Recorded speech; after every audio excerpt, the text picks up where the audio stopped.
যে এই আন্দোলন কি আসলেই কোনো অধিকারের আন্দোলন নাকি উস্কানি কোনো? আমরা শুরু করতে চাই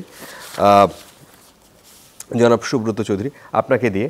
আপনাকে ওই আজকের যে হেডলাইন সেটি নিয়েই আপনার কাছে শুরু। আপনার কাছে কি মনে হয় কেন এই পরিস্থিতি গার্মেন্টস সেক্টরে তৈরি হয়েছে? না দেখুন, মনে হচ্ছে গত 15 বছরের পুঞ্জীভূত সমস্যাগুলো এই কয় মাসের মধ্যে সমাধান করতে হবে। সবাই আমরা একটা অস্থির হয়ে গেছি, একেবারে উচ্চ পর্যায় থেকে শুরু করে নিম্নতম পর্যায় পর্যন্ত। আমি তো মনে করি এগুলো ইচ্ছাকৃতভাবে বিভিন্ন সেক্টরে এই সমস্ত কর্মকাণ্ড করছে সরকারকে একটা অস্থিতিশীল অবস্থার মধ্যে ফেলে দেওয়ার জন্য। সব জায়গায় এই ধরনের কর্মকাণ্ড শুরু হয়েছে। আপনি যেটা বলছেন যে আমাদের যে গার্মেন্টস সেক্টরের যে সমস্যাগুলো, এটা তো 5 তারিখের পর থেকেই তো এখানে যে একটা অশান্ত পরিবেশ সৃষ্টি করার জন্য পায়তারা করছে। এবং এখানে কিছু চিহ্নিত গোষ্ঠীর কথা আমরা শুনেছি যারা আওয়ামী রাজনীতির সাথে সম্পৃক্ত। এমনকি গার্মেন্টস মালিকদের মধ্যেও যারা আওয়ামী লীগের রাজনীতির সাথে সম্পৃক্ত এবং যারা অসাধারণ ব্যবসায়িক সফলতা দেখিয়েছে, তারও তাদের কারখানাগুলো সঠিকভাবে চালাচ্ছে না এবং ম্যানেজমেন্টের দিক থেকেও অনেক সময় শ্রমিকদেরকে উস্কানি দেওয়া হচ্ছে। প্রায় বৈঠক হচ্ছে এবং তারাও তাদের গার্মেন্টসগুলো সঠিকভাবে চালাচ্ছে না বলে মনে করেন, নিজের ব্যবসাকে নিজে এইভাবে কেউ ক্ষতি করে। কারণ এখানে একটা রাজনৈতিক ইস্যু আছে আর কি।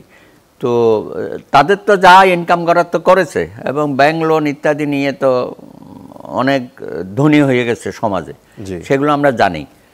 তো এখন বারবার বৈঠক হচ্ছে এবং অনেক দাবি দাবা মেনে নেওয়া হয়েছে, তারপরেও দেখা যাচ্ছে যে না, থামছে না। এইখানে থামে তো আরেক দিকে শুরু হয়, আরেক দিকে শুরু হয়তো আবার এই ইত্যাদি ইত্যাদি। তো তারপরে এই যে সড়ক অবরোধ করা, তো এখন আমরা তো জানি যে যদি কোনো শ্রমিক অসন্তোষ থাকে সেটা কিভাবে সলভ করা যায় সেটার জন্য তো ব্যবস্থা আছে।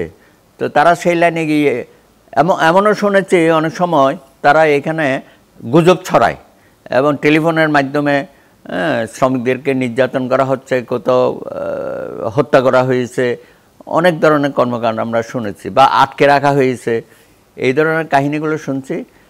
কিন্তু এই সরকার আলাপ আলোচনার মধ্য দিয়ে সেনাবাহিনীর মধ্যস্থতায় অনেক দাবি দাবা তারা মেনে নিয়েছে। এমনকি বকেয়া যেগুলো ছিল তাদের বেতন ভাতা, সেগুলো পর্যন্ত দেওয়ার প্রতিশ্রুতি দিয়েছে।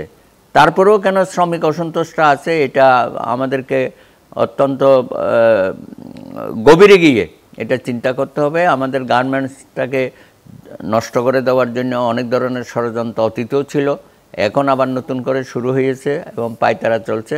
আমরা মনে করি সরকারের উচিত যে এই সমস্ত বিষয় নিয়ে একটা অনুসন্ধান কমিটি করা, সেই কমিটির মাধ্যমে যারা এই ধরনের কর্মকাণ্ডে লিপ্ত আছে, আমি মনে করি এটা রাষ্ট্রকে দায়িত্ব নিতে হবে।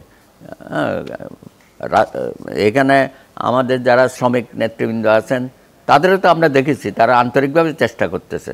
অন্য সময় তো শ্রমিক নেতৃবৃন্দই মূল দাবির আন্দোলনের রাজপথে থাকতো এবং তারা অনেক পুলিশের দ্বারা নির্যাতিত হয়েছে, কারারুদ্ধ হয়েছে।